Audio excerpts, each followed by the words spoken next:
Donc c'est une conférence qui va être donnée par Roland Gérard, ici présent, qui est éducateur à l'environnement. Il est co-créateur du réseau École et Nature.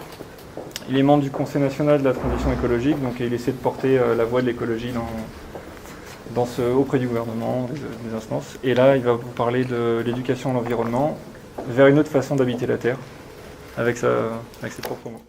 Merci. Merci Yann, merci beaucoup. Je suis ex-membre du Conseil économique, du Conseil national de la transition écologique, où je représentais le collectif français pour l'éducation à l'environnement. On a un collectif français de l'éducation à l'environnement. Vous entendez pas assez bien? Alors on va prendre le micro. Je peux prendre le micro, c'est bon?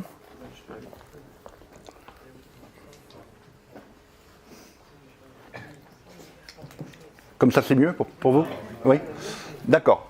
Donc voilà, je vous disais juste que j'étais en fait un ancien membre du Conseil national de la transition écologique, qui est un conseil national qui est animé par le ministre de l'écologie, et où il y a plus de 80 participants, et moi je représentais, maintenant c'est un copain qui le fait, la voix des acteurs de l'éducation à l'environnement de France, qui s'installe dans le collectif français pour l'éducation à l'environnement et au développement durable. Donc je voulais commencer par un petit poème de Fernando Pessoa, qui est un poète portugais et qui aimait bien se promener dans la nature. Mon regard est net comme un tournesol. J'ai l'habitude d'aller par les chemins, jetant les yeux de droite et de gauche, et en arrière aussi de temps en temps, et ce que je vois à chaque instant, et ce que jamais auparavant je n'avais vu. De quoi j'ai conscience parfaitement. Je sais éprouver l'ébahissement de l'enfant qui, dès sa naissance, s'aviserait qu'il est né vraiment. Je me sens né à chaque instant à l'éternelle nouveauté du monde. Je crois au monde comme à une pâquerette, parce que je le vois. Mais je ne pense pas à lui. Penser, c'est ne pas comprendre. Le monde ne s'est pas fait pour que nous pensions à lui. Penser, c'est avoir mal aux yeux. Mais pour que nous le regardions avec un sentiment d'accord. Moi, je n'ai pas de philosophie, j'ai des sens. Et si je parle de la nature, ce n'est pas que je sache ce qu'elle est, mais c'est que je l'aime. Et je l'aime pour cette raison, que celui qui aime ne sait jamais ce qu'il aime, ni ne sait pourquoi il aime, ni ce que c'est qu'aimer. Aimer, c'est l'innocence éternelle. Et l'unique innocence est de ne pas penser. Voilà, ça c'est Fernando, merci. Fernando Pessoa, donc, qui nous dit que la poésie et l'amour de la nature sont souvent liés, et liés aussi à la marche. Vous avez sans doute observé qu'on a eu en Australie cet hiver, l'été pour eux, des températures très élevées, à 50 degrés. Vous avez sans doute mémoire de ce qui s'est passé en Californie l'été dernier. À un moment donné, le Monde a titré qu'il y avait 1000 disparus. Et à la fin, on est arrivé au chiffre de 83 morts en Californie, un des États les plus riches du monde. Et après, on a eu tous ces incendies en Suède, et qui ont accompagné ça, cette idée qu'il fallait entendre qu'on avait la banquise qui cède. Vous savez peut-être, vous l'avez peut-être déjà enregistré, qu'il y a 80% des insectes volants qui ont disparu d'Allemagne et donc d'Europe maintenant. On a étendu ça à l'Europe dans les 30 dernières années. Et qu'à propos des oiseaux, c'est 30% d'oiseaux en moins dans les 15 dernières années.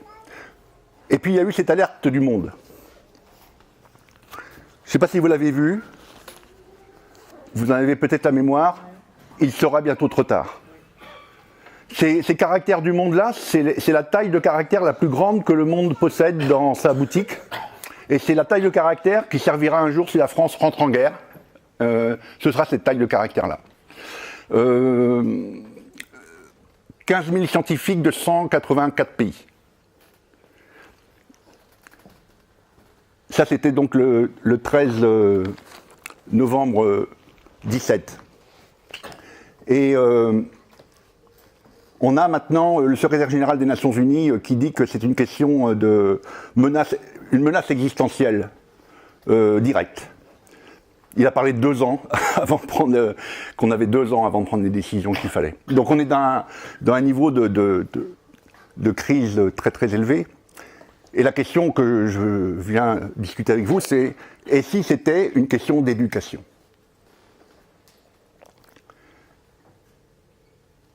quelqu'un a dit il y a une vingtaine d'années, ou 25, je ne sais plus bien, que la crise environnementale, c'était une course entre l'éducation et la catastrophe. Ça m'est resté.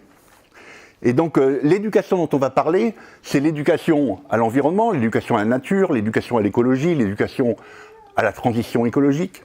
C'est l'éducation de tous, tout au long de la vie. Et là, je voudrais citer Albert Einstein qui dit « La connaissance vient de l'expérience. Tout le reste n'est que de l'information. » Alors, l'éducation à l'environnement, elle a ça en elle, de tâcher d'être cohérente. C'est-à-dire de faire ce qu'on dit et de dire ce qu'on fait. D'éviter de faire le contraire de ce qu'on prêche, en gros. Donc me voilà condamné à vous faire vivre deux expériences. D'abord une expérience de nature. Alors, en salle, c'est un peu plus difficile. Je vous ai apporté pour ça une plume.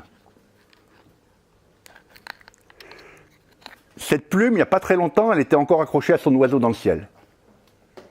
Et puis elle est tombée. À terre. Vous avez entendu ? Tout le monde n'a pas entendu. Eh ben. Alors, non, mais c'est peut-être parce que c'est la première fois, vous n'étiez pas prévenu. Bon. On se donne une deuxième chance. Écoutez bien. Si on écoute bien tous ensemble. Voilà, bon. Cette fois, c'est évident pour tout le monde, je pense. Et voilà. Voilà, donc vous voyez, hein, pourquoi on a fait cette expérience ? Parce que l'écoute est au cœur de l'éducation à l'environnement. L'écoute de la nature, bien sûr, les plumes qui tombent, et l'écoute de soi, et l'écoute des autres. Donc maintenant qu'on a fait cette expérience de nature, on va faire une expérience de société. Je vous invite, vous avez 2 minutes, à vous présenter avec quelqu'un que vous ne connaissez pas dans la salle. Alors vous avez le droit de vous déplacer, ou vous tourner, ou voir la personne à côté de vous. Alors avec quelqu'un que vous ne connaissez pas, vous dites comment vous vous appelez, d'où vous êtes, vous dites ce que vous voulez. Vous avez 2 minutes, chrono.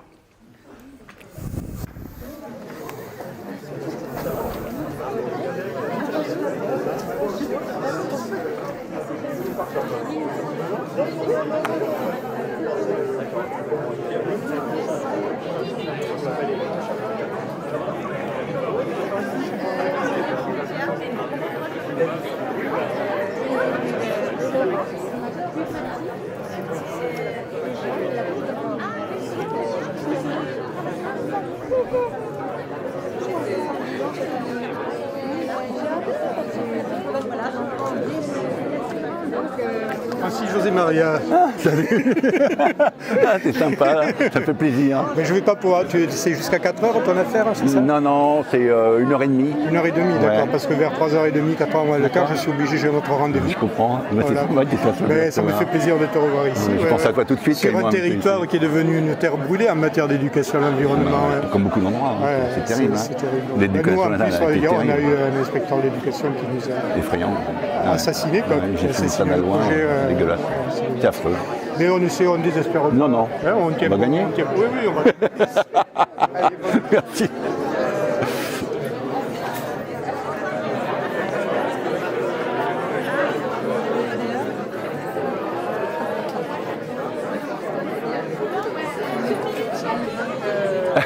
Deux minutes au total.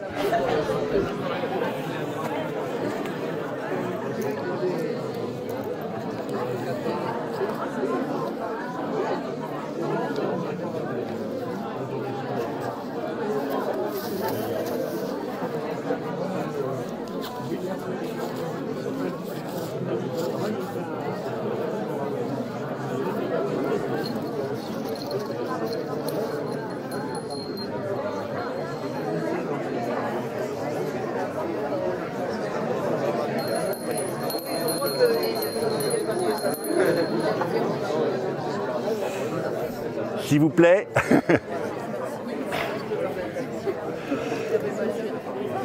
Merci d'avoir joué le jeu. Si vous voulez l'entendre encore. Merci d'avoir joué le jeu.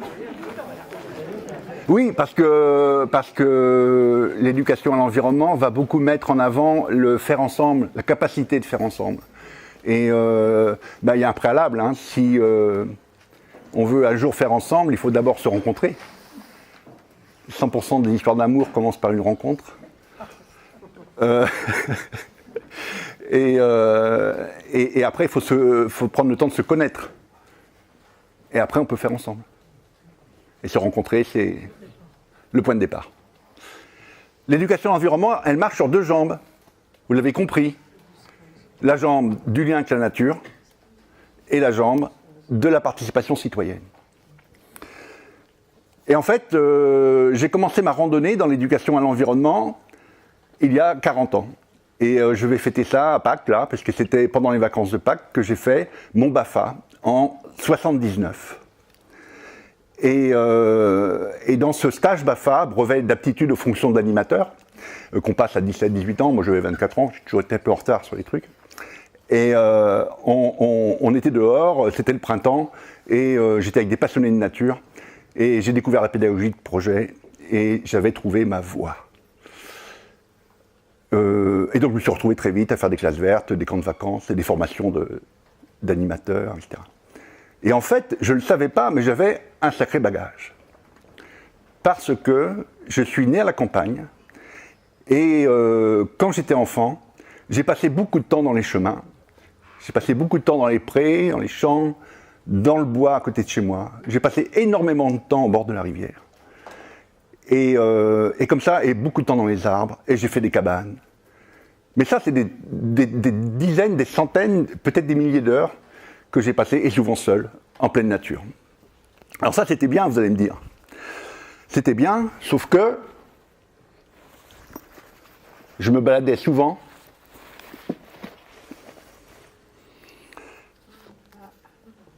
avec mon lance-pierre. Et voilà. Et il y a pas mal d'oiseaux qui en ont fait les frais, forcément. Et un jour, je ne sais pas, j'avais 13, 14, 15 ans, je ne sais plus. Un jour, je suis arrivé au niveau du verger, là, chez moi, dans un champ, et plein jour. Hein.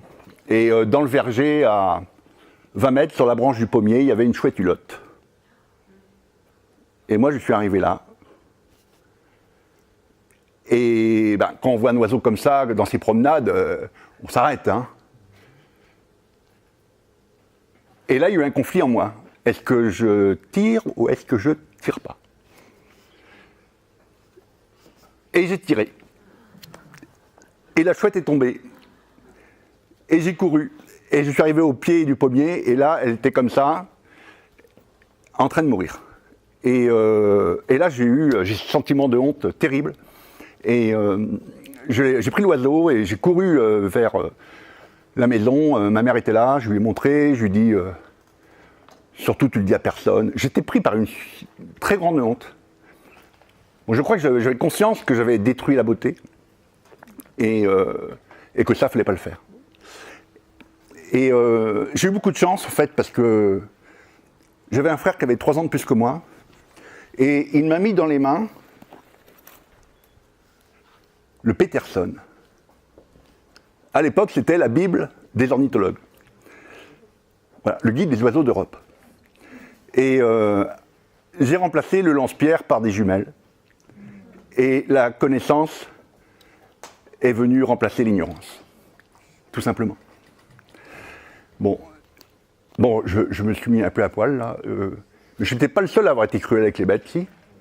Alors, vous allez raconter à votre voisin ce que vous avez fait de très sympa avec les animaux quand vous étiez môme.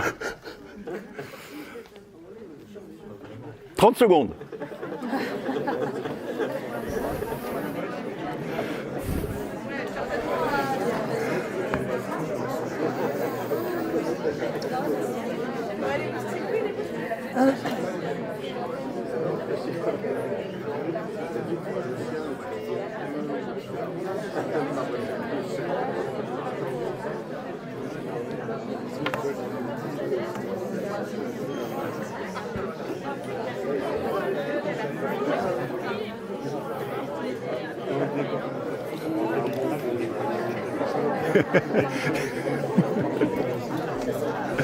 T'as rien fait à aucune bête? Non, j'ai vu, mais j'ai pas souvenir. T'as même pas écrasé une mouche? Oh si, après, si. C'est vrai. Vous testez un peu les fourmis. À la loupe? Voilà, voir un peu avec des pailles. Voir. Très bien, merci. Donc voilà.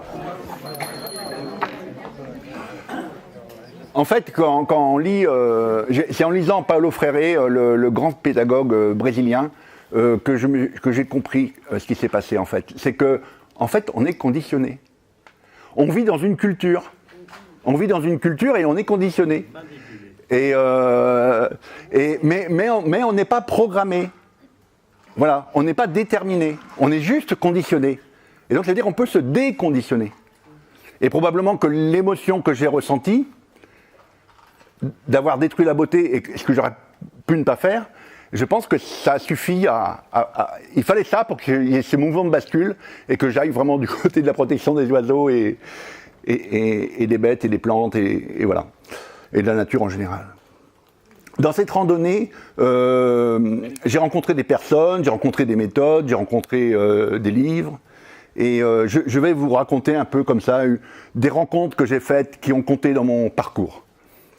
Il faut savoir aujourd'hui que des professionnels de l'éducation à l'environnement, il y en a entre 8 000 et 12 000. On n'a pas d'observatoire, hélas, donc on ne peut pas être plus précis.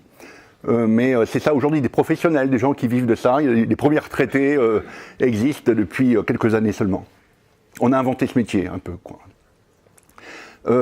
J'ai rencontré la pédagogie de projet. Je ne veux pas être trop long sur la pédagogie de projet, mais ça a été très essentiel pour moi. La pédagogie de projet, en quelques mots, c'est très simple. Il s'agit d'aller vers ses centres d'intérêt. Et on se rend compte dans un groupe que nos centres d'intérêt, on les partage avec d'autres personnes. Et quand on a comme ça 3 ou 4 ou 5 ou 6 personnes qui se mettent en chemin sur le même centre d'intérêt, eh bien on se rend compte qu'assez vite on fait des découvertes. Et qu'il y a plein de façons de faire des découvertes.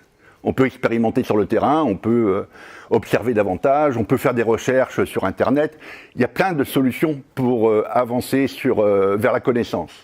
Et la pédagogie de projet va permettre à un groupe de cheminer comme ça vers plus de connaissances, et puis après faire un exposé, souvent sous forme de pièces de théâtre, et puis après on va faire un bilan. Voilà, c'est ça, vivre la pédagogie de projet, c'est un peu une éducation en fait tout simplement très naturelle.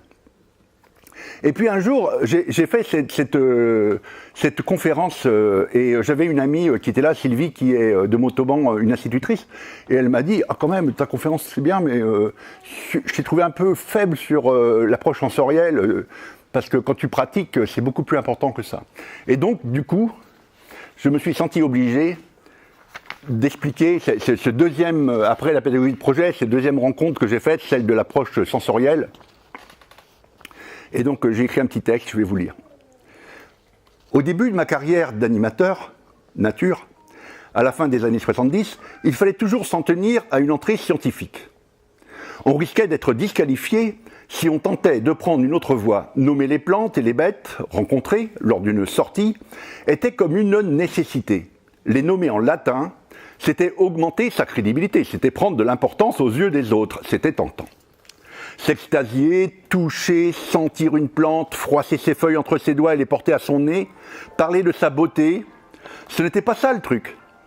S'émerveiller, ressentir, aimer, ce n'était pas la question. Il fallait l'observer et la décrire en tant qu'objet extérieur à nous-mêmes. Il fallait la passer, cette plante, de la forêt où elle était vivante à notre culture où elle se retrouvait décrite, nommée, séchée dans un herbier, rangée à sa place dans la nomenclature inventée par Linné au XVIIIe siècle. Quelle bonne façon de prendre le pouvoir sur elle. Quand j'étais jeune animateur de classe verte, souvent, les enseignants insistaient pour que les enfants prennent un cahier et un crayon avec eux dès les premières sorties. Il y avait un enjeu à prouver à tout instant que la classe verte, c'était différent d'un camp de vacances et qu'on était là pour travailler. Le cahier et le crayon dans les mains des enfants en étaient comme la meilleure des garanties, la preuve. Le problème, c'est qu'avec leur cahier et leur crayon, les enfants avaient les mains comme attachées, empêchées. Ils étaient bien embarrassés. Ils avaient un besoin instinctif, les enfants, dans les chemins, de se saisir d'un bâton, de cueillir une feuille morte, de prendre un escargot, une châtaigne, de poser les mains sur une branche. Bien des cahiers sont tombés à terre et parfois dans la boue. Ou alors, très vite, rangés au fond d'un sac. C'est essentiel de sortir les mains libres, parce que c'est essentiel de toucher les arbres, les branches, les feuilles. Essentiel de toucher l'eau du ruisseau, l'humus, la terre, caresser la mousse.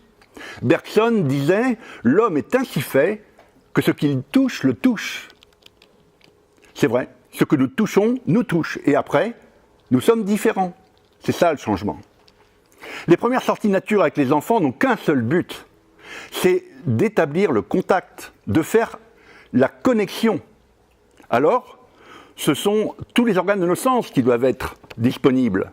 Nos mains, notre peau, nous l'avons vu, mais aussi nos oreilles, nos yeux, notre nez, notre bouche, pour entendre, voir, sentir, goûter, avec tous les sens en pleine ouverture.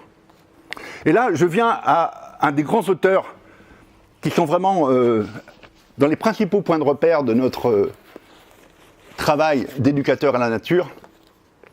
C'est Henri David Thoreau, qui est un philosophe américain. Et Thoreau, il écrit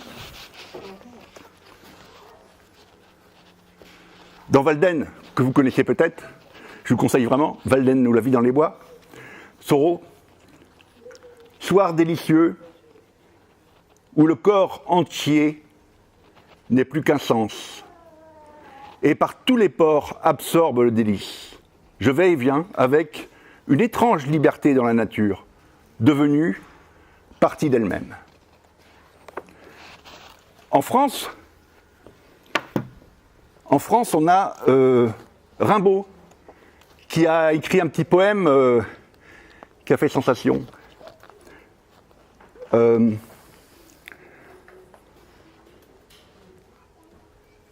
Par les soirs bleus d'été, j'irai dans les sentiers picotés par les blés, foulés, l'herbe menue.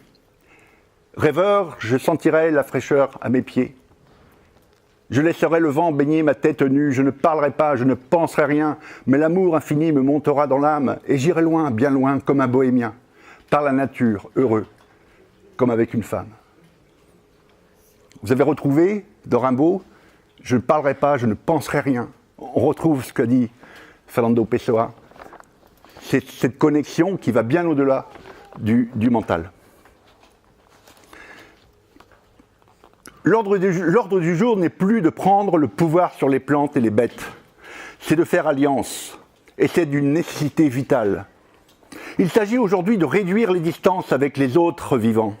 Il s'agit de se rapprocher des bêtes et des plantes. Il s'agit de donner sens au concept d'interdépendance et de le rendre vivant en nous. Ce tout premier principe de l'écologie qui dit que tous les êtres vivants, nous sommes tous reliés les uns aux autres et reliés à nos milieux. Interdépendance. Nous les humains, nous ne sommes ni au centre, ni au-dessus. Nous ne sommes pas à part, nous sommes de la nature. Nous sommes dans le flot du vivant. Heureusement, dans les années 80, un vent nouveau nous est arrivé d'Amérique. Un certain Joseph Cornell y pratiquait une éducation à l'écologie radicalement différente. Nous avons été plusieurs à la vivre en France comme une véritable libération. L'approche sensorielle et l'approche artistique avaient enfin droit de citer dans nos pratiques éducatives. Les premiers temps ont été difficiles. Certains avaient tendance à nous moquer quand nous invitions les participants à faire la palette du peintre, le cocktail d'odeur ou le jeu du photographe. Mais nous avons persisté, il y avait bien là une nouvelle voie. Comment faire cette alliance ? Que savons-nous de la création des alliances ? Les bonnes alliances, les alliances réelles, sont-elles fondées sur la raison ou sur les sentiments ? C'est la question la plus importante qui est ici. C'est la question de nos liens, la question des liens que nous créons avec les autres et avec la nature. L'interdépendance n'est pas le fruit d'une pensée, ou si peu. Oui, mon mental comprend ce que sont les liens avec les autres êtres vivants. Il comprend ce que c'est qu'un écosystème. Et qu'en portant atteinte à un élément de cet écosystème, on porte atteinte à un équilibre qui peut être très fragile. Mais c'est après que cela vient. Nos liens sont d'abord faits de sentiments. Nos alliances sont fondées sur les sentiments. C'est le profond mystère des sentiments qui est en jeu ici. Impossible d'aimer la nature si on ne l'a pas rencontrée. Cette rencontre doit nécessairement être réelle. Cette rencontre est avant tout physique. Et comme tout ce qui est physique, plus tôt nous la vivons et plus forts seront les liens tissés. Plus nous comprendrons que nous ne faisons qu'un avec la terre qui nous porte, plus facilement nous nous mettrons debout pour que soit respecté ce dont nous dépendons, défendant la terre. C'est une évidence, nous nous défendons nous-mêmes. Voilà sur l'approche sensorielle. Et donc ça a été un moment très important de l'histoire de l'éducation à l'environnement française, et moi dans mon itinéraire en particulier. Et après, j'ai eu une autre rencontre qui a été importante, c'est celle des 4 petits schémas. 4 petits schémas. Voilà le premier. Alors, c'est le maître et les élèves. Voilà. Alors, Palot frère appelait ça la conception bancaire de l'éducation. L'enseignant déverse un dépôt dans l'esprit des élèves. Et il y a celui qui possède le savoir et ceux qui en sont dépourvus. Ensuite, il y avait ce deuxième schéma. Alors, voilà les élèves qui parlent aux profs. C'est à mieux. Il faut savoir que les élèves français sont parmi ceux qui osent le moins prendre la parole. On se souvient aussi qu'on disait à l'armée que poser une question, c'était déjà désobéir.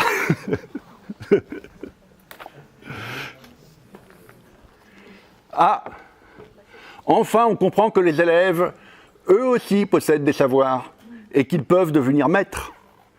On imagine facilement que plus il y aura d'âges différents dans le groupe d'élèves et plus les échanges seront riches.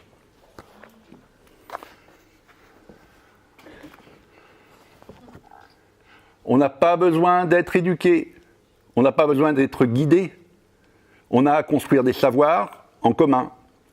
L'élève, il faudrait mieux dire la personne, devient l'artisan de ses propres savoirs. Le maître est surtout là pour nous apprendre à apprendre.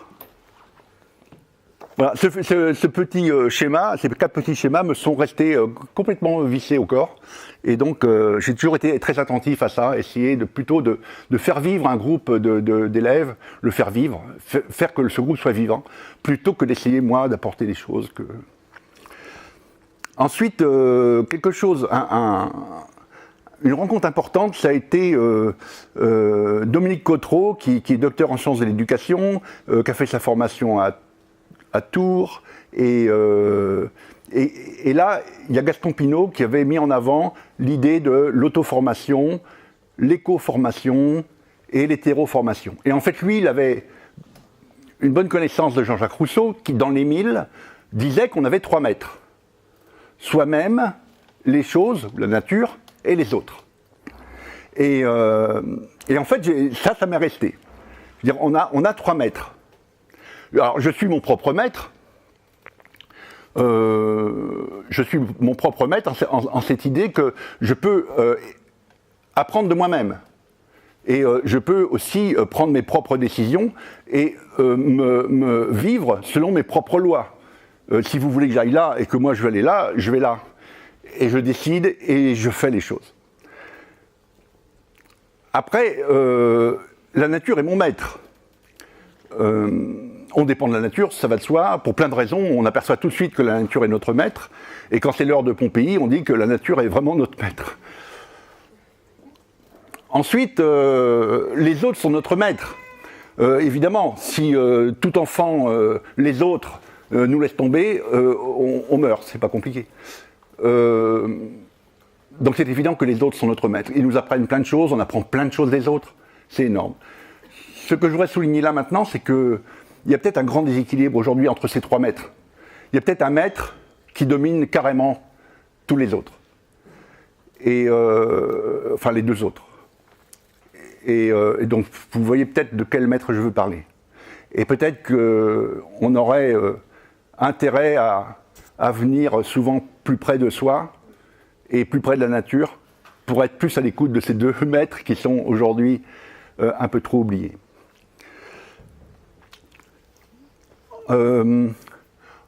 Ah oui, ensuite, il y a quelque chose qui est venu et qui est aussi très très déterminant pour moi, c'est que quand on parle dans l'éducation d'employabilité, on a l'impression que le système éducatif a fait son boulot si un élève sort du système éducatif et trouve du travail dans les 15 jours ou dans les 3 mois. Et voilà, le travail est fait, c'est bien. On a réussi notre parcours éducatif. Je conteste un peu ça, même franchement, parce qu'en fait, on a 4 choses à apprendre. La première chose à apprendre, c'est une évidence, c'est d'apprendre à vivre. Alors comment on va apprendre à vivre ? Eh bien, peut-être que le mieux pour apprendre à vivre, c'est de l'apprendre au contact du vivant, c'est-à-dire au contact des arbres, des forêts, des bêtes, des plantes. Apprendre à vivre avec le vivant. Et puis dans apprendre à vivre, il y a apprendre à respirer, il y a apprendre à manger, il y a apprendre à courir, il y a apprendre à danser, à rire. Et si on pense à apprendre à manger, on voit bien que dans la société où on vit, on a intérêt à apprendre à manger. Si on ne veut pas prendre trop de risques pour notre santé.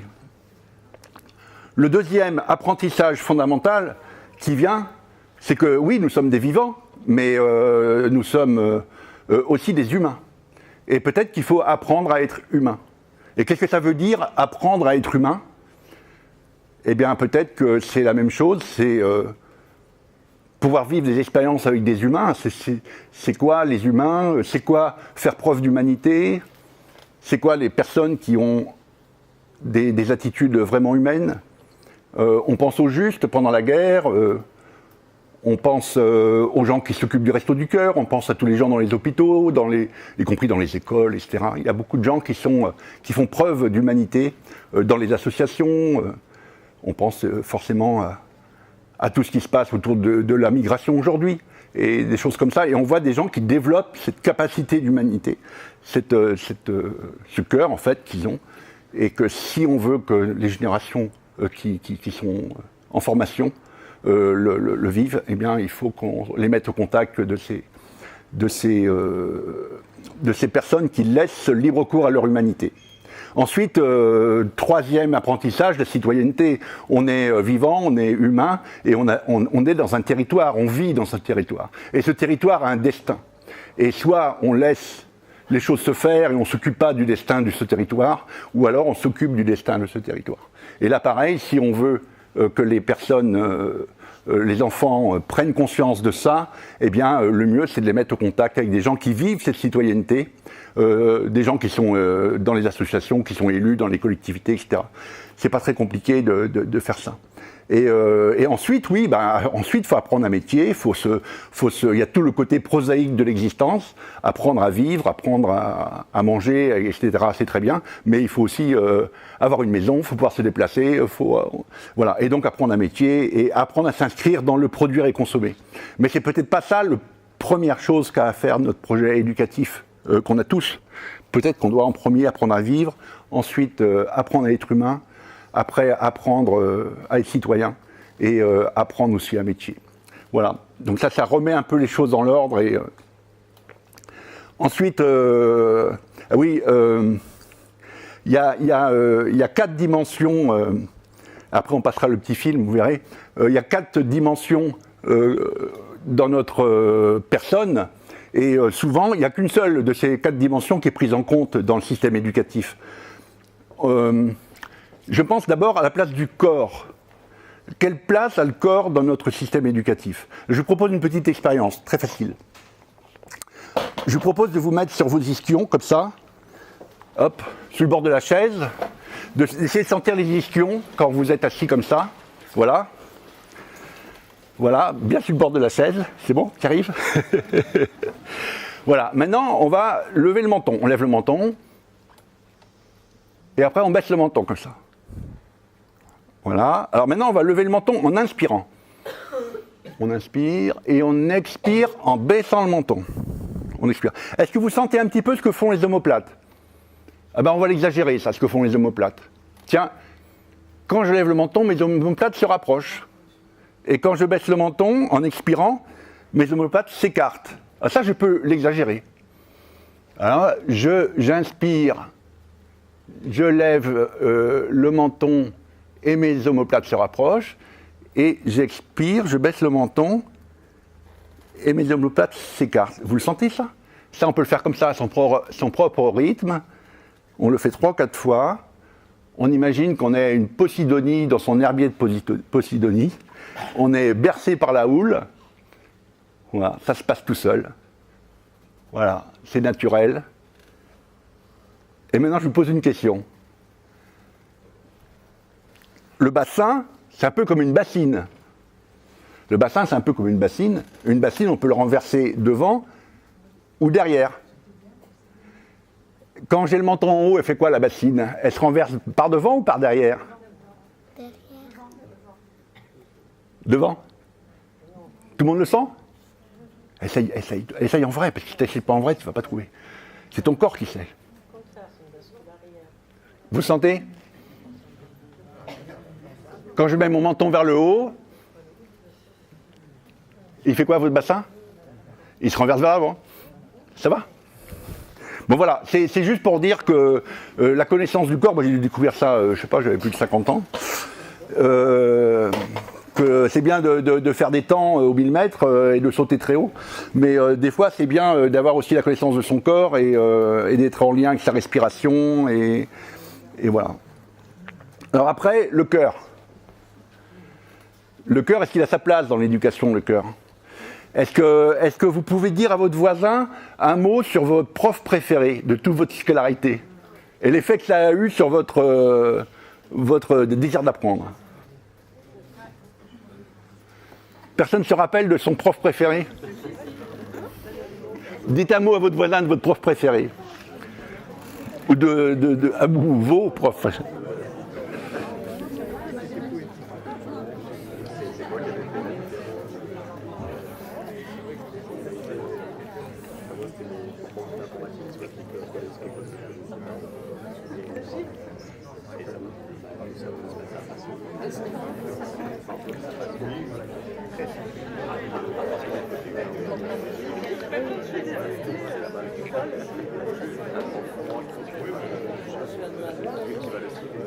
Alors cette sphère affective, souvent, elle est niée par le système éducatif. On ne veut pas lui donner droit, en fait. Et quand on fait l'introspection, on regarde notre parcours éducatif, on voit que des gens avec qui il y avait un feeling fort, on a des fois complètement basculé de notre sensation par rapport à une matière. Éventuellement, des fois, une matière qu'on ne pouvait pas supporter, on trouve un prof avec qui ça passe, et du coup, on est bien, quoi. Donc, la sphère du cœur, la dimension affective, elle est extrêmement importante. Ensuite, on a vu le corps, le cœur, le cerveau. Évidemment, le cerveau, puisqu'on est des humains et on aime bien comprendre ce qui se passe. Si en écologie, on dit qu'il y avait 4 grands principes à connaître en écologie, il y aurait par exemple le principe que tout vient de l'énergie et qu'en fait la vie c'est de l'énergie et de l'organisation. Et puis le deuxième, ce serait peut-être qu'il n'y a pas de poubelle dans la nature, que le déchet de l'un, c'est la ressource de l'autre, et que l'économie circulaire c'est une évidence dans la nature. Et après, on pourrait dire que la diversité, c'est la richesse. Que plus il y a de diversité dans un milieu, plus il y a de productivité, plus il y a de stabilité, comme dans la forêt tropicale humide. Et puis après, on a vu le quatrième, le plus important probablement, le principe d'interdépendance, qui fait que nous sommes tous reliés les uns aux autres et que ce qui arrive à un être vivant, ça arrive à nous-mêmes. Voilà, on va passer le film maintenant. Ça dure 3 minutes.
Voilà. C'est une petite promenade dans la nature. Non, elle n'est pas de moi, non. Un gars qui a fait les Beaux-Arts ou Mozart.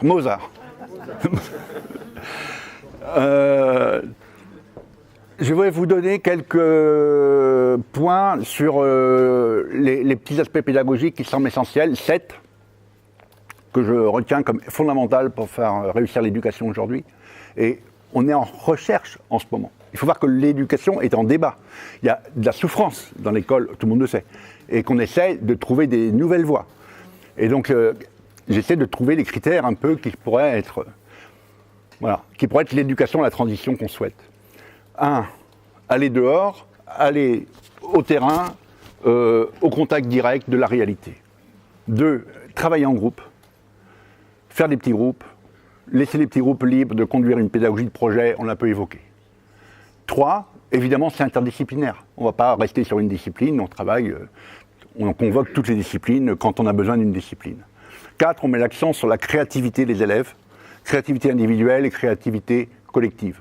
Ce qu'on a besoin, c'est que des personnes prennent des initiatives. Donc c'est très important aujourd'hui, en période de crise comme on a, que tous les individus soient prêts, à avoir confiance en eux et puissent prendre des initiatives. Il faut de la créativité. Ensuite, s'exercer au débat. C'est fondamental dans une démocratie qu'on sache s'exprimer et qu'on sache écouter et qu'on puisse participer avec ses concitoyens au débat. Ensuite, 6, le multi-âge. Le multi-âge, c'est une grande évidence. Peut-être que certains ont lu le livre de Céline Alvarez, que je conseille vraiment si vous ne l'avez pas lu, Les lois naturelles de l'enfant. Et elle dit, Céline Alvarez, c'est pas très loin là, je crois. Elle dit que c'est par le multi-âge qu'on apprend le mieux, parce que les élèves qui sont plus jeunes, eh bien, ils prennent exemple sur les plus grands. Et donc elle dit aucun enseignant ne peut rivaliser avec la facilité de transmission des savoirs entre enfants d'âges différents. La fascination qu'exerce un enfant de 5 ans sur un enfant de 3 ans est exceptionnelle. Ça, on a oublié ça, mais on a une puissance d'apprentissage phénoménale dans le multi-âge. Et puis le dernier point, le 7e point, c'est le conseil. Tout groupe humain, il doit se donner la possibilité de faire le point sur sa vie de groupe, sur les règles qui régissent la vie de la communauté. Et donc, une fois par semaine, eh bien, comme ça se fait dans la pédagogie active depuis très longtemps, chez Freinet par exemple, ou d'autres, faire un moment où, dans la semaine, on peut parler de nos règles, de notre démocratie, de notre vivre ensemble. Après, je vais vous donner quelques... J'ai trouvé cet oiseau, je ne sais pas si vous le connaissez. Ça vous dit quelque chose? Si je fais ça, ça vous dit plus, peut-être? Oui? Oui. Ce sont des inséparables. Des vrais oiseaux qui existent. Hein.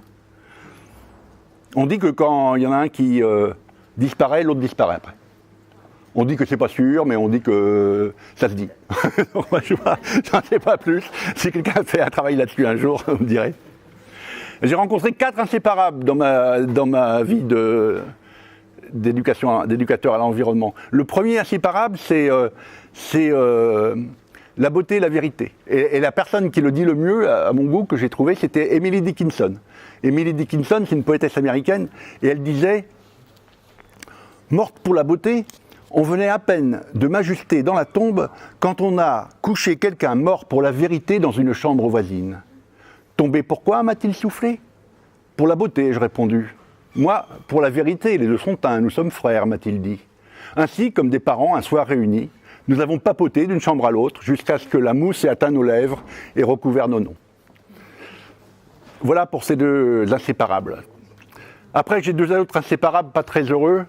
Mais il faut bien les évoquer, c'est corruption et dissimulation, corruption et pollution. Corruption et pollution parce qu'on n'aime pas trop en parler, parce qu'on aime bien que ça se reste caché, on n'aime pas mettre ça à la lumière, donc c'est la dissimulation, Et en fait, dans les deux cas, c'est toujours une atteinte à la pureté.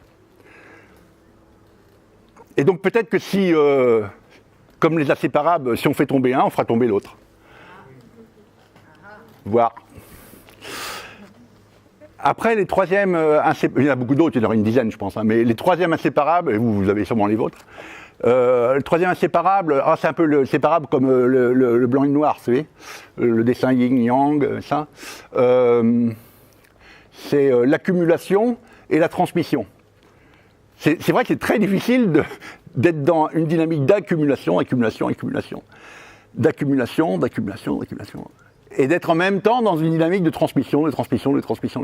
Et si on regarde un tout petit peu de distance sur ce que c'est que la vie, c'est l'histoire de la vie, l'histoire de la vie, c'est l'histoire de la transmission. C'est l'art de la transmission, la vie. C'est juste ça. Et peut-être, est-ce qu'on n'aurait pas intérêt à transmettre de son vivant? Est-ce que ça a le moindre intérêt de transmettre après son décès? Je ne sais pas. Donc, voilà. Deux inséparables à nouveau. Et puis les derniers, ah oui, je tiens beaucoup à celui-là, c'est la liberté et la responsabilité. Quand on est éducateur, il n'y a rien de plus pénible que d'avoir les moments de responsabilisation. Maintenant t'es grand, tu sais, on compte sur toi, fais tes devoirs, etc. Mais bon, c'est lourdingue et puis ça sert à rien souvent. Et en revanche, moi je me rends compte que plus on est libre, plus on est responsable. Donc si on éduque à la liberté, si on émancipe, eh bien on rend les gens responsables. Parce que quand on est émancipé, on est responsable. Voilà les quatre inséparables que je voulais vous souligner. Et pour finir cette randonnée, avant de conclure, je voulais vous montrer des monuments que j'ai rencontrés qui m'ont beaucoup aidé. Premier monument, Krishnamurti de l'éducation, beaucoup de sagesse. Je voulais vous lire qu'un passage par livre, mais il faudra en lire 10. Hein. Oh, mais là, ça peut-être trop loin, je ne sais pas, mais bon, on va... Mais les gouvernements veulent des techniciens efficients, non des êtres humains, car des êtres vraiment humains deviennent dangereux pour les États et les religions organisées. Voilà pourquoi les gouvernements et les églises cherchent à contrôler l'éducation. Bon, voilà, mais il y a beaucoup de choses. Hein.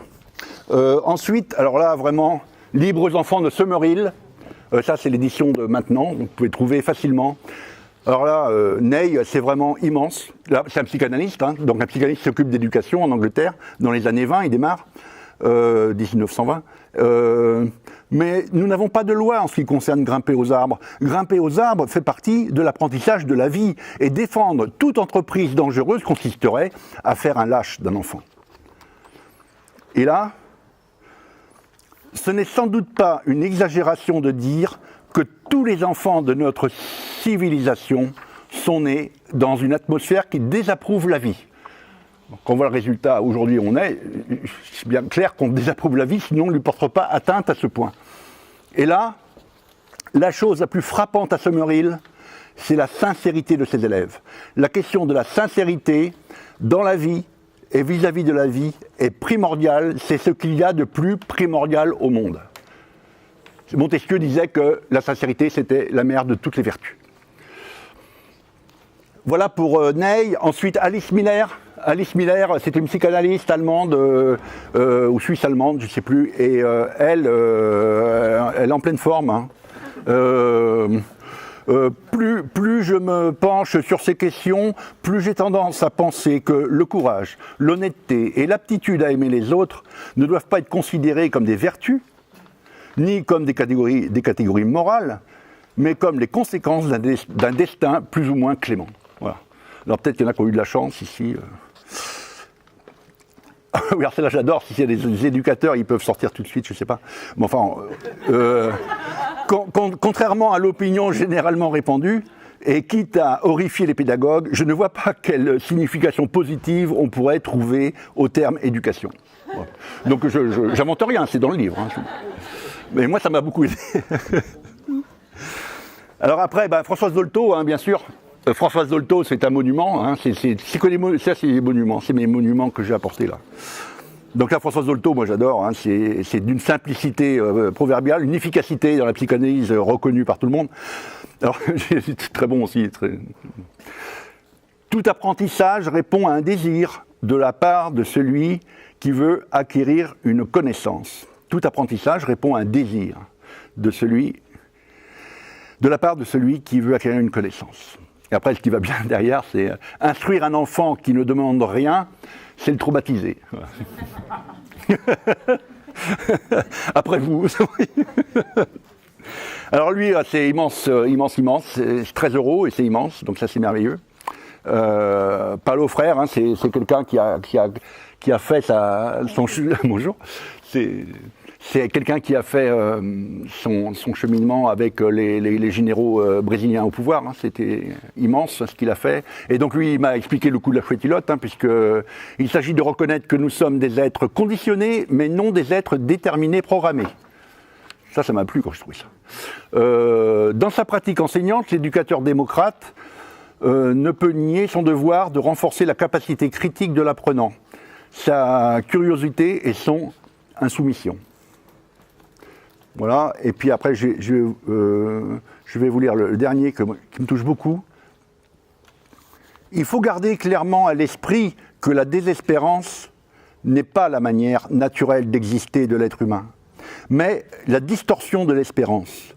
Je ne suis pas d'abord un être de désespérance qui doit être ou non converti à l'espérance. Je suis au contraire un être d'espérance qui, pour X raisons, devient désespéré. De là, il faut qu'une de nos luttes, en tant qu'être humain, aille dans le sens de diminuer les raisons objectives de la désespérance qui nous immobilisent. C'est vraiment extrêmement riche.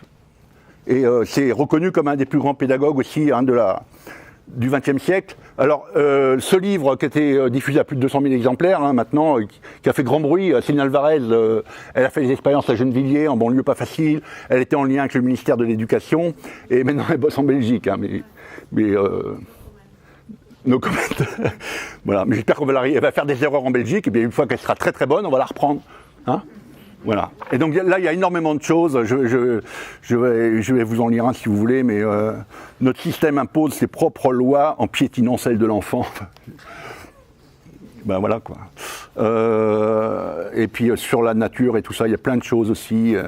Là, c'est vraiment intéressant parce que tous ces gens qui refont l'éducation aujourd'hui, ils pensent aussi à la nature. Quoi. La nature, maintenant, fait partie S'il y a 5 choses à retenir sur l'éducation nouvelle aujourd'hui et les écoles qui se créent, c'est bienveillance. On veut des écoles bienveillantes. On veut des écoles où on développe la coopération entre les élèves. On veut des écoles où la nature a sa place. On veut des écoles où on a la démocratie qui est vivante. Et on veut des écoles où on peut bouger. Parce que sans mouvement, c'est mortel. Et puis là, Peter Gray, ça c'est vraiment tout à fait récent, c'est États-Unis. Alors lui c'est lié avec, c'est un chercheur qui a mis son fils à Sudbury Valley School. Et ça, Sudbury Valley School, c'est ce qui a donné naissance aux écoles démocratiques en France. Les écoles démocratiques se développent beaucoup, et ça vous pourrez retrouver. Lui, il prône vraiment le jeu libre des enfants. Hein, je ne vais pas aller plus loin pour ne pas être fatigant, mais Peter Gray, Libre pour apprendre, c'est vraiment, là en ce moment, pour moi, c'est devenu un livre de référence. Spinoza disait « On ne saurait rester inactif quand nous sommes menacés de destruction ». On a vu, on a assuré sur la couche d'eau jaune. Parce qu'à un moment donné, dans les années 80, on était très inquiets par rapport à l'ozone. Les cancers de la peau en Australie, etc. On commençait vraiment à avoir de l'inquiétude. Et on a fait un traité international, et la couche d'ozone, elle devrait être reconstituée en 2050. Donc on a su répondre à ça. Et on a, dans la Seine, on est passé de 14 espèces de poissons où on était tombé à plus de 30 aujourd'hui. Hein. Le faucon pèlerin avait pratiquement disparu en Belgique, il ne se reproduisait plus en Belgique dans les années 75-80. Et là maintenant, à Bruxelles, rien qu'à Bruxelles, il y a 12 couples de faucons pèlerins qui se sont reproduits l'année dernière. Donc on peut faire des choses extraordinaires. Et il y a peut-être des exemples comme ça, il y a des loutres à Nantes, voilà, à quoi tu pensais ? C'est ça, c'est rigolo. Voilà, il y a des loutres à Nantes maintenant. Voilà. Alors que la loutre, on était extrêmement inquiets pour la loutre.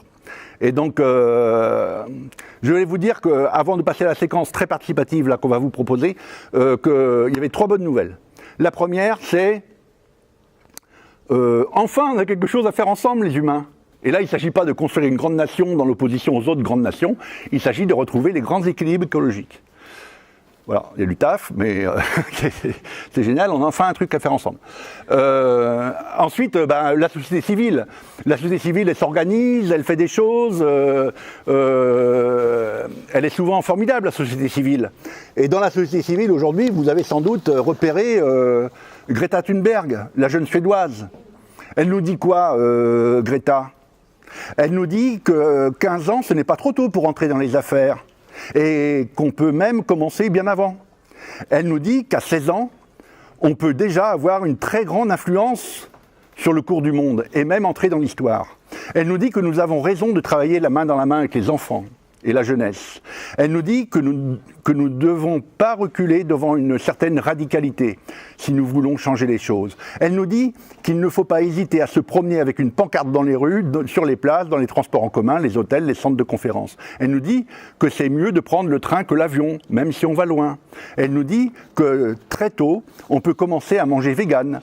Elle nous dit que les enfants peuvent très bien convaincre leurs parents d'opérer de grands changements. Elle nous dit, Greta, que les jeunes, et même très jeunes, vont maintenant dicter leur conduite aux adultes. Elle nous invite à la cohérence, à faire ce qu'on dit, tout simplement, ne pas prêcher une chose et faire l'inverse. Greta, elle nous dit, faisons de la politique, sinon nous sommes fichus.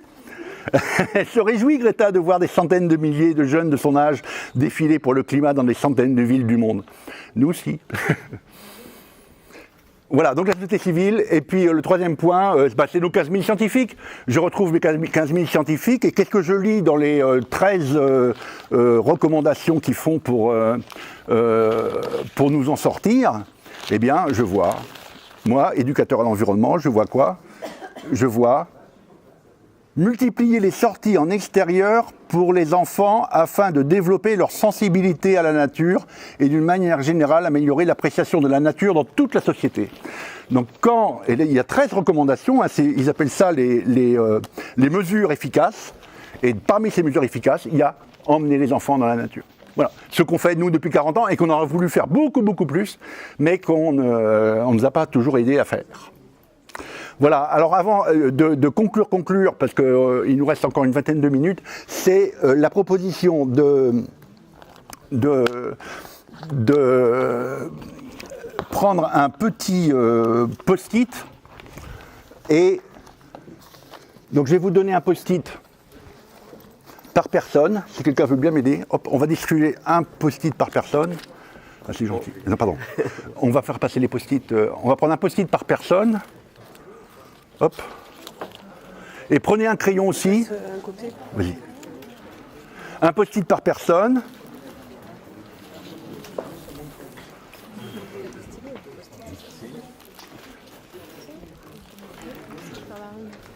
Ouais. Attends, je vais là-dedans. Tiens, vas-y si tu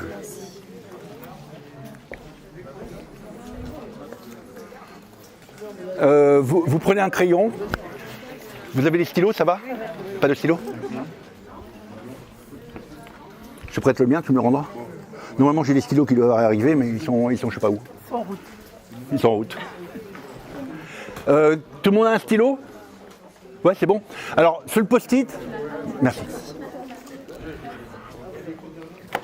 Sur le post-it, vous écrivez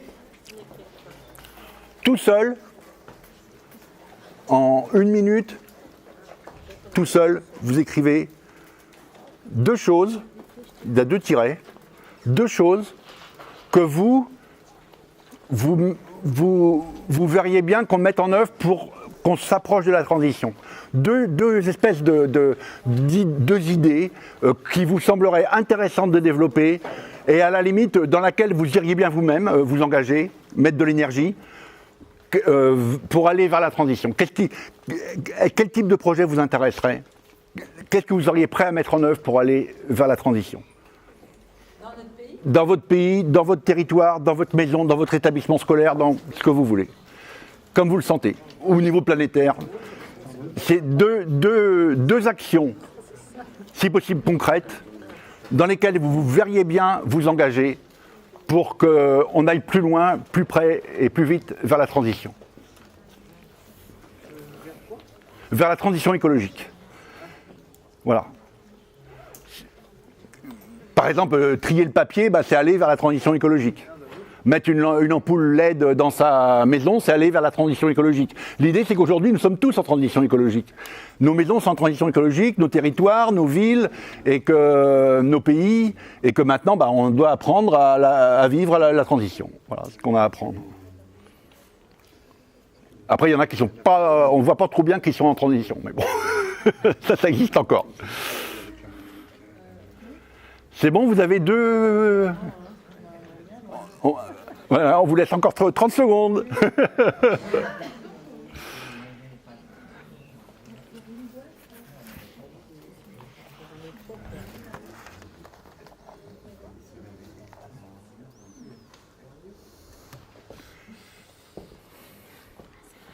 C'est bon, t'as trouvé des idées?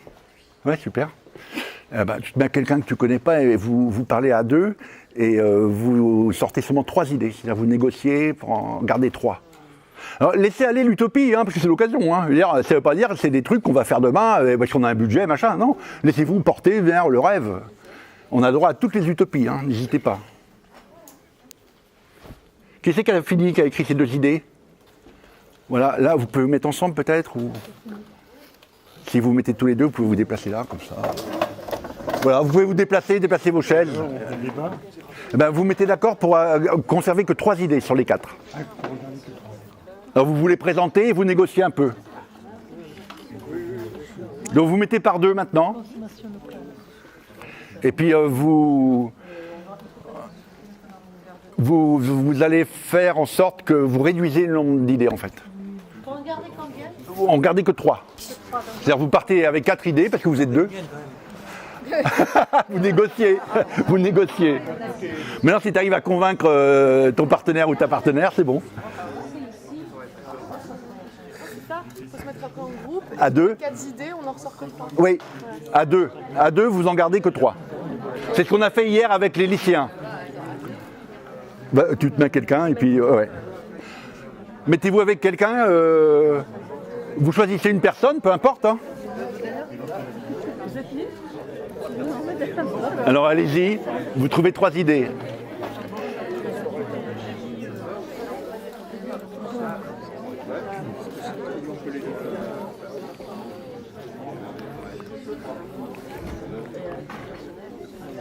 Consommation locale,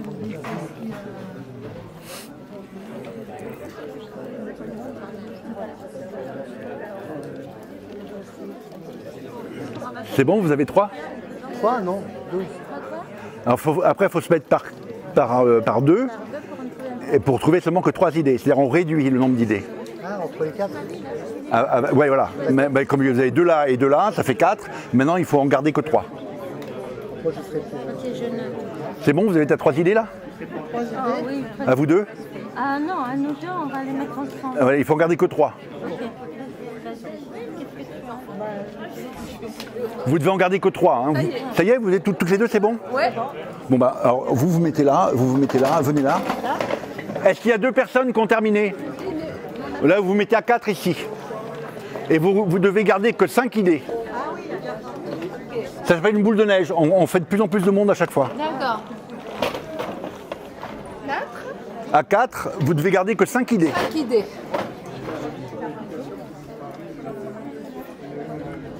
Vous avez terminé? C'est bon?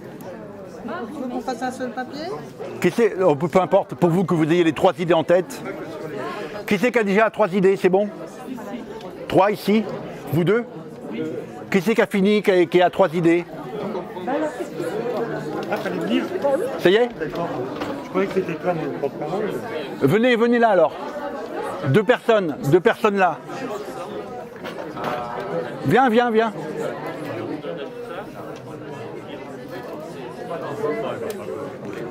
On va se mettre comme ça, hop. Tiens, je te passe ça encore. Tiens, venez là, comme ça vous êtes 4. Alors maintenant vous faites des groupes de 4. Et dans le groupe de 4, vous gardez seulement 5 idées. 5. Pour le groupe de 4, vous gardez 5 idées seulement. Je suis à l'étape 2. T'es à l'étape 2, tu n'as pas encore négocié avec personne? Non, je suis en retard. Ah ouais, carrément. Allez, mais moi, je n'ai pas démarré. Eh ben ça fait rien. Improvisez à 4, vous devez trouver 5 idées. Alors là, c'est quoi? Est-ce que vous vous mettez tous les 4 maintenant là? Vous vous tournez juste et comme ça vous êtes 4. Mais oui, Et vous vous arrangez pour avoir 5 idées à la fin. Voilà. Dada. Super. Est-ce que vous vous mettez à 4 ici, hein? Vous vous mettez à 4 comme ça. Oui, ça va.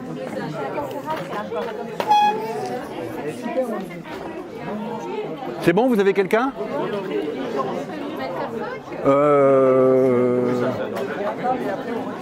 Ouais, venez. Ah, vous n'avez pas fait. Oui, là, on est que tous les deux, là. Tu as fini? Eh ben, là, on peut mettre là une personne. Est-ce qu'il y a encore une personne, s'il vous plaît? Précisément, vous voulez qu'on fasse quoi? Eh bien, à 3 pour l'instant, on verra. Oui, mais enfin, peu importe. On doit trouver 5 idées à 4. Maintenant, vous réduisez encore. Vous passez à 5 idées. Trouver une solution naturelle. Le gaspillage.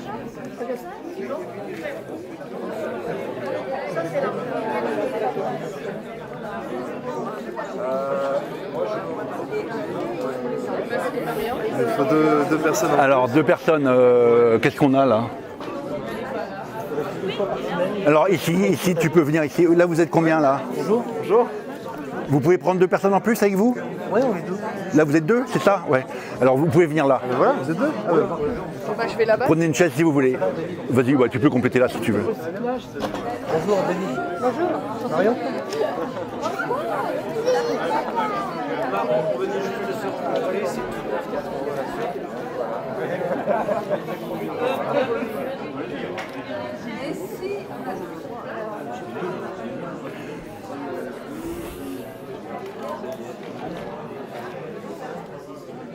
C'est bon, vous avez fini?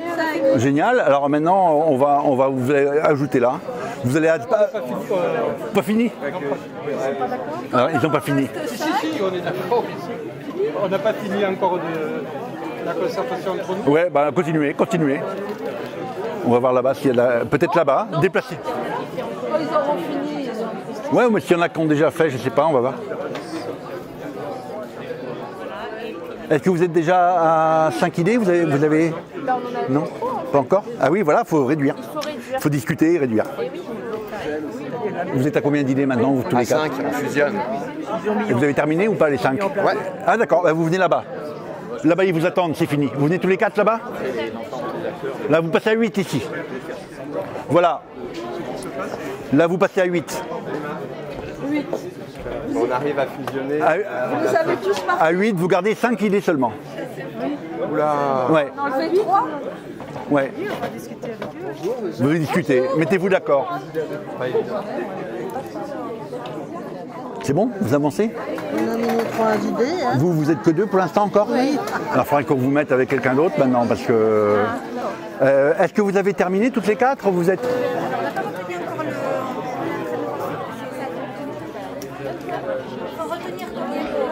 à 4, il faut en retenir 3. 3 idées. Non, 5. Il faut retenir 5 idées. Non, bah...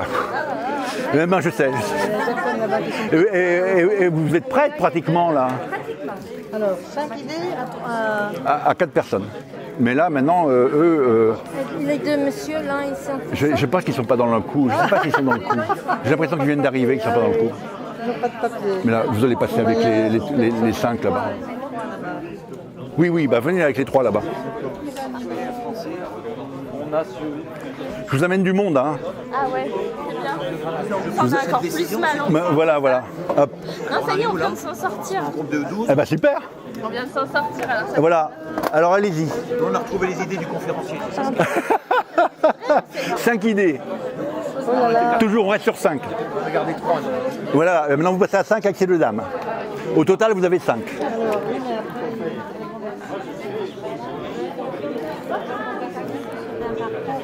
Ça y est, vous êtes bon? Vous avez 5 idées là? On est toujours bon, mais bon, que 5.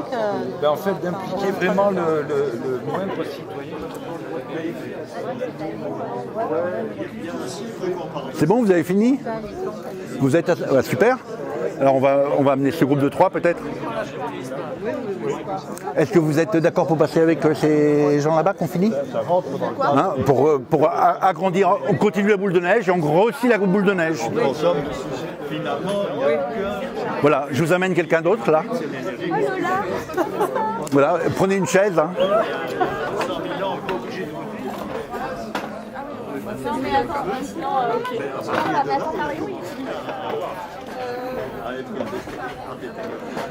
Alors maintenant, il n'y a plus que des groupes de 8. Ou à peu près, ou à peu près.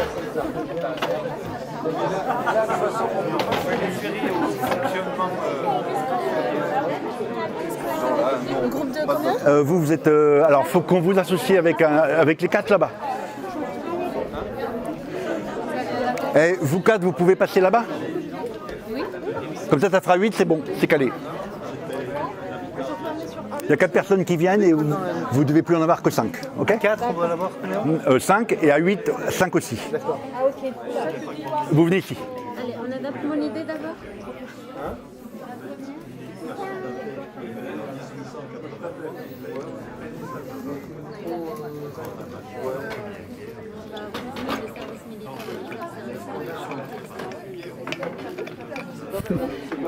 C'est sympa de jouer le jeu, super.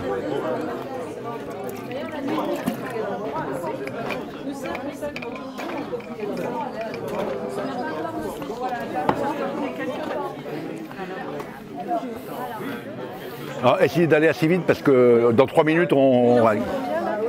5 idées.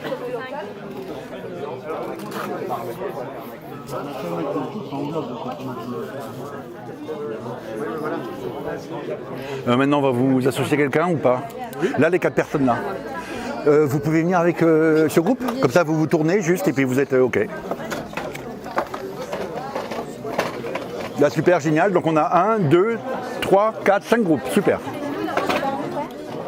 Mettez-vous bien pour bien pouvoir discuter ensemble.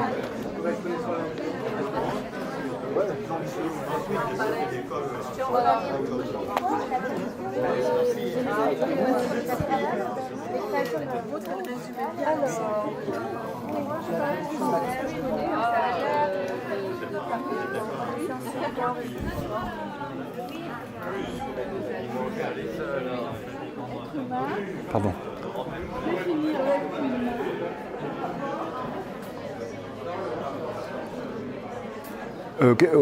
On déborde de 5 minutes ou on arrête vraiment là? Ce qu'on va faire, nous, c'est qu'on va aller au champ après. Ça veut dire quoi au champ? On va dans le pré en bas. Pour le table ronde? On finira, je pense. La table ronde sera dehors? Bah, génial. Non, elle sera pas complètement. Parce que... Elle sera là au départ? Voilà, on va se mettre là au départ. Et puis, comme on risque de déborder, on descendra. D'accord. Et là, tu veux que j'arrête le plus tôt possible, c'est ça? Tu me dis, hein. 15h25, ouais, normalement c'est 3h30. Mais voilà, je sais, ouais. On avait commencé 10 minutes de retard, donc je sais pas. Mais reste 10 je vais pas frustrer les gens, quoi. Non, ouais. Parce que là, ils sont bien ensemble, et tu vois, ça fonctionne super bien, tu vois, les groupes sont... Ah ouais, c'est chouette, hein.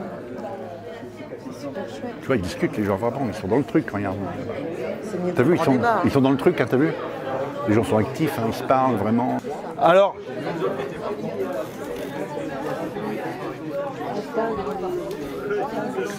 Alors s'il vous plaît, on va conclure parce qu'on a après un programme. Là, bon, c'est un peu une expérimentation. Aujourd'hui, c'est un peu une expérimentation. S'il y en a qui ne savaient pas trop ce que c'était quand on parlait de pédagogie active, ben maintenant vous savez. Donc ça, c'est génial. Si vous ne savez pas ce que c'est une boule de neige, ben, vous venez de vivre votre première boule de neige. Donc voilà, on commence à 1, à 2, à 3, à 4, on pousse la boule, et puis voilà, à 8. Et donc... on va ranger ça.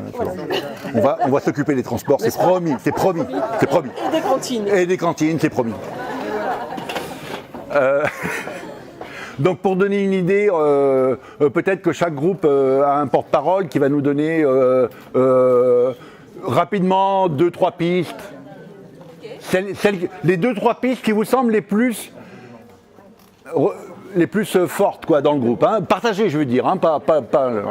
Alors, vous êtes prêts? On va écouter maintenant. On va écouter les autres groupes. Chaque groupe a un porte-parole, c'est bon? C'est bon? Alors, je te passe le micro, c'est le mieux. Hein. Oui. Je peux te mettre debout? Oui. S'il vous plaît, on s'écoute. On s'écoute. Vas-y, mets de l'ordre.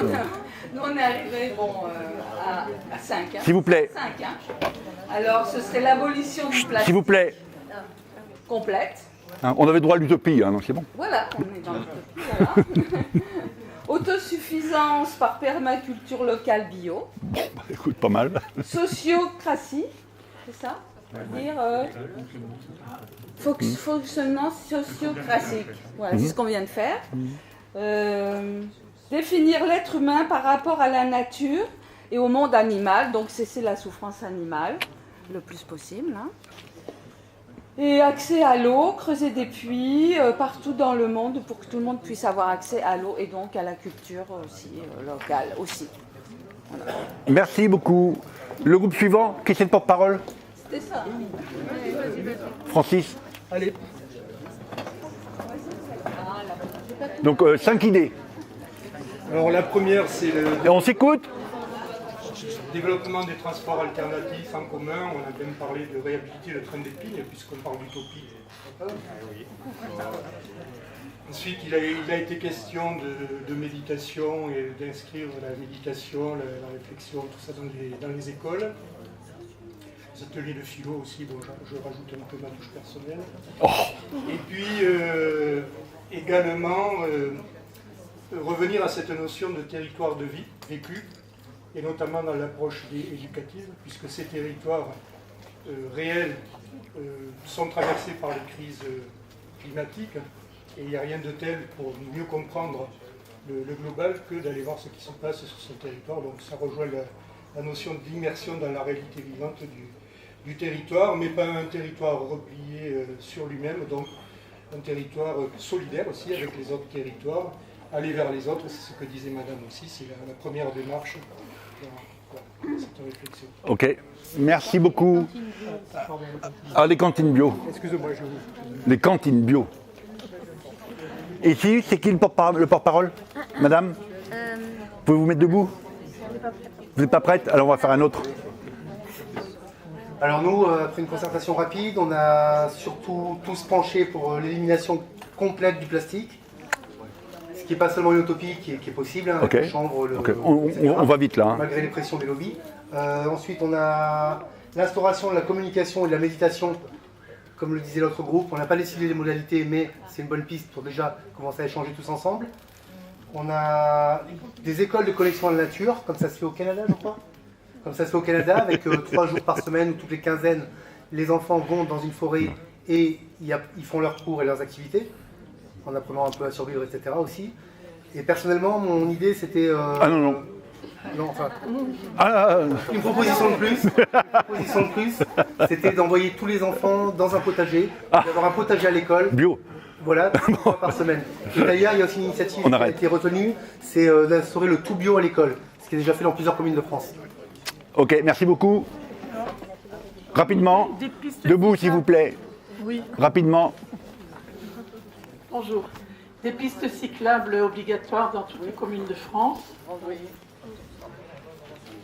Après, réduire d'une façon draconienne la consommation de viande, à savoir qu'il faut 7 kg de céréales pour faire... On ne développe pas trop. Je ne suis pas développé. Non, pardon. Alors après, le gaspillage, lutter contre le gaspillage, on gaspille trop, on consomme trop. Donc, et puis, après aussi... Les consignes? Oui, alors, retourner aux consignes. D'accord, pour le verre. Pour le verre. Ok. Et la 5e idée, c'était, vous avez dit, Plutôt des ateliers créatifs menés avec les enfants sur différents métiers. Ok. Voilà. Merci. Dernier groupe. Ah, je comprends rien. On revient vers vous après. Allez-y, madame. Debout. Oui, alors moi je pense qu'il faut revenir un petit peu dans le terre-à-terre, c'est-à-dire qu'il faut commencer à travailler sur un sol vivant. Attends, 5 points. De mettre des pesticides, d'enlever les pesticides pour retrouver les insectes, les oiseaux et la pollinisation. Parce que sans ça, Ça fait on va 5 points. crever. Ça fait 6 points, ça. Voilà, alors ça c'est concret.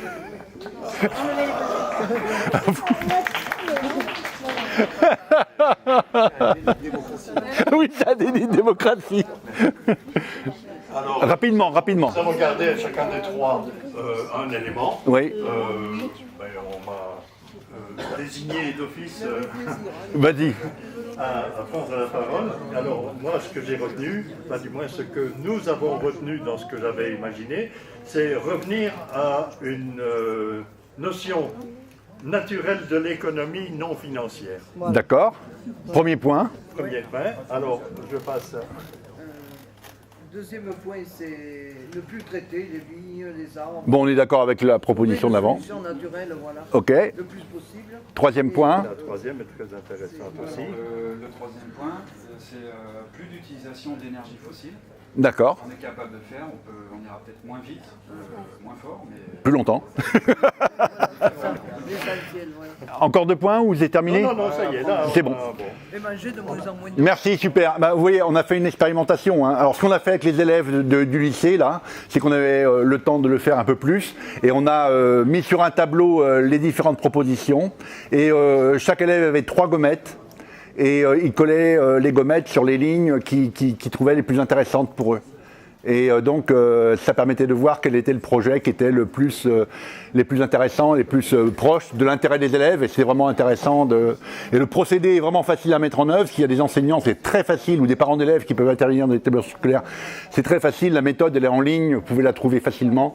Et l'expérience du lycée a été partagée avec Gilles et Yann, et ça s'est très bien passé. Comment on appelle ce mode de fonctionnement? Alors ça, ce qu'on a fait au lycée, c'est le débat mouvant et la boule de neige. Ce qu'on vient de vivre là, c'est une boule de neige.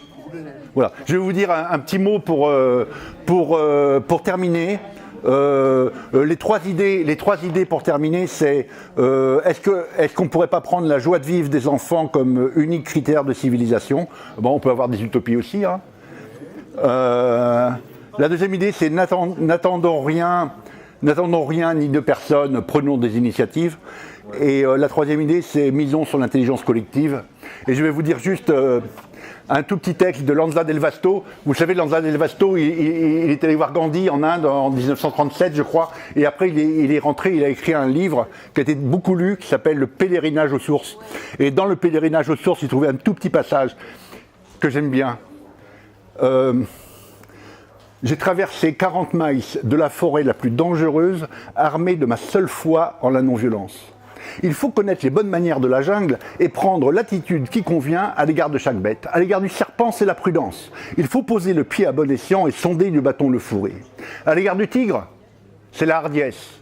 Je possédais une casserole de cuivre qui me mit à l'abri de ses attaques. L'homme inspire au fauve une certaine horreur, comme à nous les crapauds et les reptiles. Les toucher leur répugne, mais suffit qu'une balle de papier court devant un chat pour que celui-ci pose la patte dessus. De même, le tigre foudroie d'un bond le sot qui chercherait à s'enfuir. Il ne reste donc qu'à faire front, assumer une allure inquiétante, produire quelques sons insolites. La casserole fit merveille. Je recommande le Gloria, c'est une formule très puissante. Je m'y enfuis une panthère noire en entonnant le Gloria d'une voix de chantre de village. À l'égard de l'éléphant, c'est la discrétion qui convient. Si vous le bravez, il vous piétine et ne laisse de vous qu'une petite tache par terre. À l'égard de l'eau, c'est la méfiance. Le crocodile habite le fleuve, le requin la mer, la fièvre habite les mares. Un long bain ne rafraîchit pas la peau, la même moiteur règne partout. Je le dis sans fausse honte philosophique. Nul homme jamais n'aima la vie aussi ingénument que je ne l'aime. C'est pourquoi j'aime risquer la mienne, même pour rien. La liberté n'est-elle pas l'essence même de la vie? Qu'est-ce que la liberté sans risque? Une vie sans danger perd son goût. C'est pourquoi je tiens qu'il est sage d'oser.